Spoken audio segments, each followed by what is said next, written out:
Islamic World HD 4K YouTube channel, please subscribe. یہ ہلتی تھی، حرکت کرتی تھی۔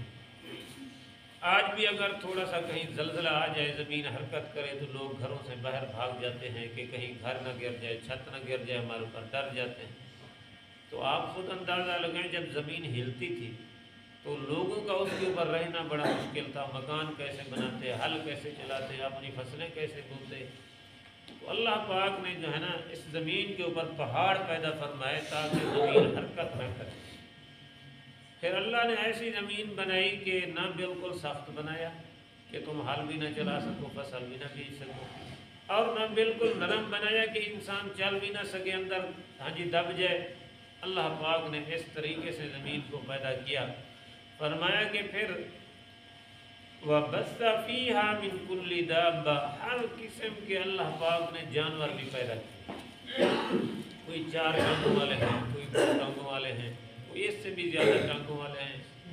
بعض جانور کیڑے مکوڑے، کئی قسم کے اللہ پاک نے مخلوقات پیدا فرمائی ہے، جانور پیدا کیے ہیں۔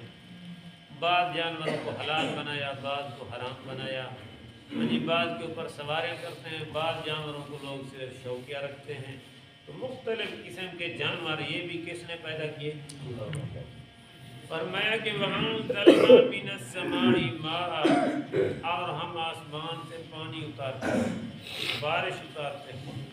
بارش کو بھیجنے والی ذات بھی اللہ پاک کی، اور اس کا علم بھی اللہ کے پاس ہے کہ بارش کب بھیجنی ہے اور کتنا بھیجنی ہے، فلاں علاقے میں کتنا بھیجنی ہے، فلاں علاقے میں کتنا بھیجنی ہے، کتنا قطرے ہوں گے اور کتنا دیر بارش ہوگی۔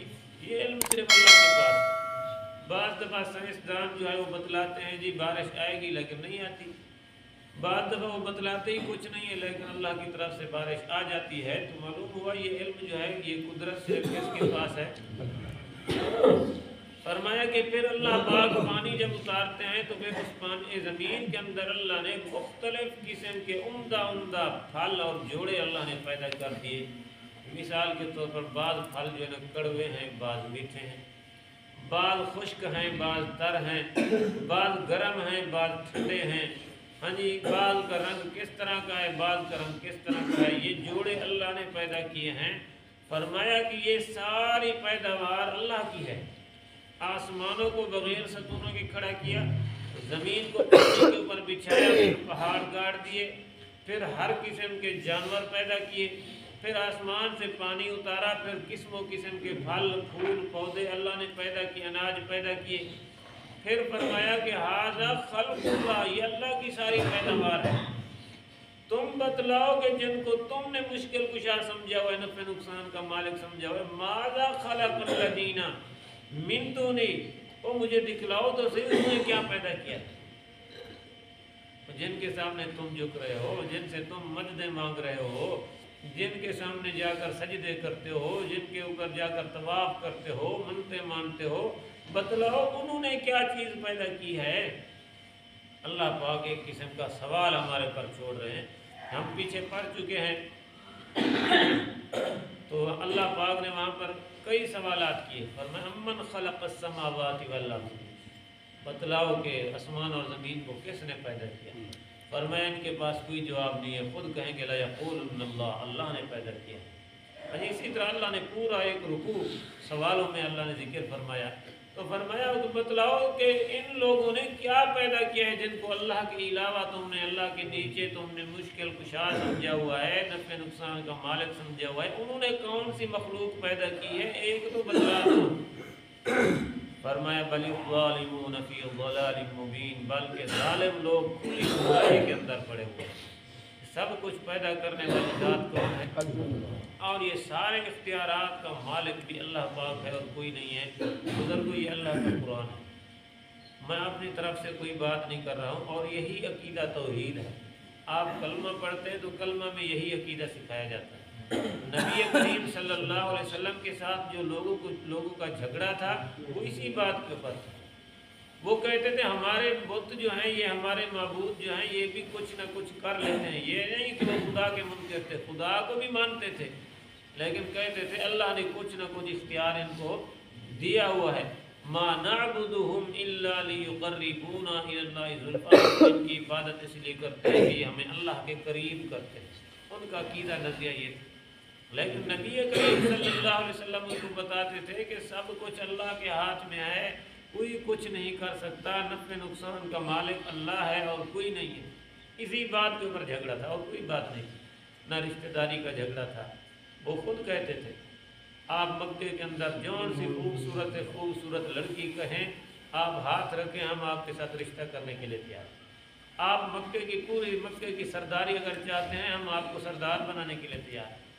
آپ ہم سے دولت مانگتے ہیں، جتنا دولت کہیں ہم سونا چاندی اکٹھے کر کے آپ کے قدموں میں ہم ڈھیر لگا دیں، لیکن یہ بات نہ کرو لا الہ الا اللہ، یہ نہ کرو لا الہ کوئی مشکل کشا نہیں الا اللہ، صرف اللہ، یہ بات نہ کرو۔ نبی کریم صلی اللہ علیہ وسلم نے فرمایا تم ساری دنیا کی دولت لے آؤ، آسمان کا سورج ستارے اتار کر لے آؤ، میرے ہاتھوں میں رکھ دو، میں محمد کریم اس کلمے سے بات نہیں ہوں، یہ بات میں نے اللہ نے بھیجا اسی لیے، اللہ نے اپنی پہچان کے لیے بھیجا۔ نبی نے آ کر تو ہمیں پہچان کرائی اللہ پاک کی۔ لوگ تو ورنہ بتوں کے سامنے جھکے ہوئے تھے، لوگ تو پتھروں کے سامنے سجدے کرتے تھے، لوگ تو لوگوں کے سامنے سجدے کرتے تھے، بادشاہوں کو سجدے کرتے تھے لوگ۔ اللہ کی پہچان ہمیں اللہ کے نبی نے کرائی۔ اللہ ایسی ذات ہے جو کسی کا کوئی اس کا شریک نہیں ہے، نفع نقصان کا مالک بھی وہی ہے، بیماریوں کو ختم کرنے والا بھی وہی ہے، پریشانیاں دور کرنے والا بھی وہی ہے، بیٹے اور بیٹیاں دینے والا بھی وہی ہے، علم غیب رکھنے والا بھی وہی ہے، ہر جگہ پر موجود بھی وہی ہے۔ یہ سارا کچھ اللہ کے نبی نے ہمیں بتلایا اور اللہ کے قرآن نے بتلایا ہے۔ بزرگوں، یہ کتاب اللہ نے نازل فرمائی، یہ کوئی فرقے پرستی کی بات نہیں ہے، یہ کوئی ٹولے بازی جماعت اور مسلک کی بات نہیں ہے کہ یہ دیوبندی ہے، بریلوی ہے، فلانا ہے، نہیں، یہ قرآن بھیجنے والا رب العالمین ہے، اور اس کو اتار کر لے آنے والا جبرائیل امین ہے، پڑھ کر سنانے والا رحمت اللہ علیہ۔ ہاں جی، اس میں کون سے فرقے کی بات ہے؟ یہ تو صاف اللہ نے سارا کچھ یہ بتلا دیا ہے۔ اب بھی اگر کوئی آدمی نہ سمجھے اللہ کی قدرت کو، پھر اس کی اپنی مرضی ہے، اس کی اپنی بد نصیبی ہے۔ اللہ نے تو ہر چیز واضح طور پر بتلا دی ہے قرآن میں۔ فرمایا جو رب یہ سب کچھ پیدا کر سکتے ہیں، اتنا مخلوقات کو پیدا کر سکتے ہیں، تمہیں بھی اس نے پیدا کیا، کیا وہ رب تمہیں مرنے کے بعد دوبارہ زندہ نہیں کر سکتا؟ وہ قیامت قائم نہیں کر سکتا؟ سب کچھ کرے گا اور ہوگا، اور یہ اللہ کا وعدہ سچا اور برحق ہے۔ پچھلے سبق میں ہم نے پڑھا تھا، فرمایا کہ وعد اللہ حقا، اللہ کا وعدہ برحق اور سچا ہے، اور اللہ کے جو وعدے ہیں وہ ہو کر ہی رہیں گے۔ ترجمہ دیکھ میں فرمایا خلق السماوات بغیر عمد ترونها، پیدا کیا اللہ پاک نے آسمانوں کو بغیر ستونوں کے، ترونہا جو دیکھتا ہے تو ان کو بغیر ستون کے کھڑے ہوئے ہیں، وَأَلْقَى فِي الْأَرْضِ رَوَاسِيَ أَن تَمِيدَ بِكُمْ، اور اللہ نے ڈال دیے اس زمین کے اندر اللہ پاک نے پہاڑ تاکہ وہ حرکت نہ کرے تمہیں لے کر۔ یہ پہاڑ بھی کس نے پیدا کیے ہیں؟ اللہ پاک نے پیدا کیے ہیں۔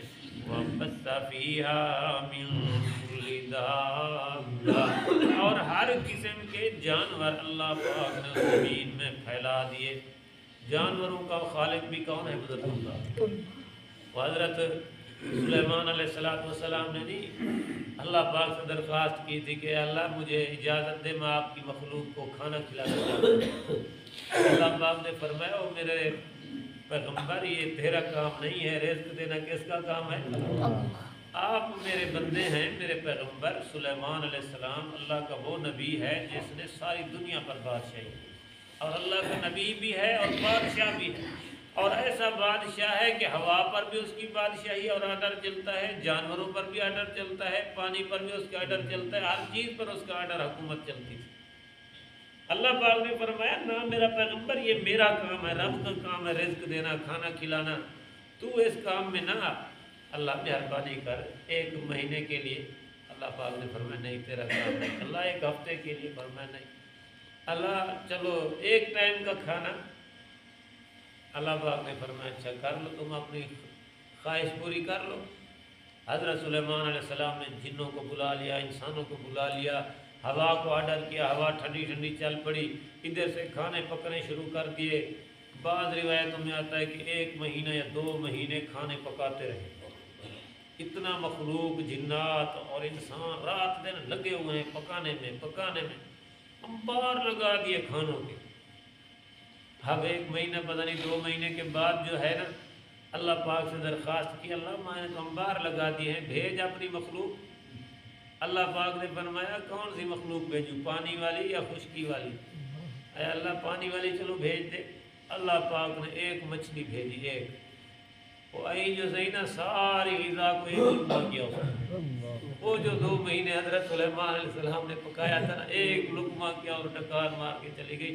کہنے لگی سلیمان آج تم نے مجھے بھوکا مار دیا، میرا رب تو روزانہ اتنا مجھے 2 لقمے کھلاتا ہے، میرا رب تو اتنا مجھے روزانہ 2 لقمے کھلاتا ہے، آج تو نے ذمہ لے لیا میرا کھانا، آج تو نے مجھے بھوکا مار دیا۔ میرا رب وہ ہے۔ یہاں نہ یہ کہم نہ کسی مولوی سے ہوتا ہے نہ کسی پیر سے ہوتا ہے، باپ بھی یہ نہ کہے کہ شاید اولاد کو میں کھلا رہا ہوں، کوئی پتہ نہیں ہے، شاید رب تمہیں بھی اولاد کے صدقے کھلا رہا ہوں۔ کوئی یہ نہ کہے کہ میں فلانے کو کھلا رہا ہوں، میں فلانے کھلانے والی ذات وہ ہے۔ بس رب کھلانے پہ آئے تو بھیک مانگنے والوں کو بھی مرغے چرغے کھلاتا ہے، نہ کھلانے پہ آئے تو بڑے بڑے بادشاہ اور وزیر بیٹھے ہوتے ہیں، جی شوگر ہے، جی بلڈ پریشر ہے، جی فلانی چیز ہے، فلانی چیز نہیں کھانی، فلانی نہیں کھانی، مرغی نہیں کھانی، فلانی چیز رب نہیں کھاتا۔ یہ شوگر مگر کیا کرتے ہیں، کچھ بھی نہیں ہے، رب کھانے نہیں دیتا ہے۔ بس تو عرض کرنے کا مطلب یہ ہے کہ یہ کھلانے والی ذات کون ہے؟ اللہ پاک۔ یہ نظریہ اپنا رکھیں کہ سب کچھ اختیار اللہ کے ہاتھ میں ہے، کھلانے پہ آئے تو وہی کھلاتا ہے، نہ کھلائے تو وہی نہیں کھلاتا ہے، یہ سارا اختیار اللہ کے پاس ہے۔ فرمایا اللہ پاک نے ہر قسم کے جانور پیدا کر دیے، وَأَنزَلْنَا مِنَ السَّمَاءِ مَاءً، اور نازل کیا ہم نے آسمان سے پانی، فَأَنبَتْنَا فِيهَا مِن كُلِّ زَوْجٍ كَرِيمٍ، بس اگایا ہم نے اس پانی کے ذریعے زمین میں ہر قسم کے عمدہ پھل جوڑے۔ جوڑے کا مطلب یہ ہے کہ کچھ پھل اللہ نے خشک بنائے، کچھ تر بنائے، کچھ گرم بنائے، کچھ ٹھنڈے بنائے، ہاں جی اسی طرح اللہ نے جوڑے جوڑے بنا دیے۔ ھذا خلق اللہ فارونی ماذا خلق الذین من دونہ، یہ اللہ کی پیدا کی ہوئی چیزیں ہیں، یہ ساری اللہ کی پیداوار ہے، بس بتلاؤ تم مجھے ماذا خلق الذین من دونہ، کیا پیدا کیا ہے ان ہستیوں نے جو اللہ کے نیچے جن کو تم نے مشکل کشا سمجھا ہوا ہے، تم نے کیا پیدا کیا ہے بتلاؤ تو صحیح۔ بل الظالمون فی ضلال مبین، بلکہ ظالم لوگ کھلی گمراہی کے اندر پڑے ہوئے ہیں، ان کو علم نہیں ہے کہ سب کچھ پیدا کرنے والا اللہ پاک ہے۔ اللہ پاک ہم سب کو توحید والا عقیدہ نصیب فرمائے۔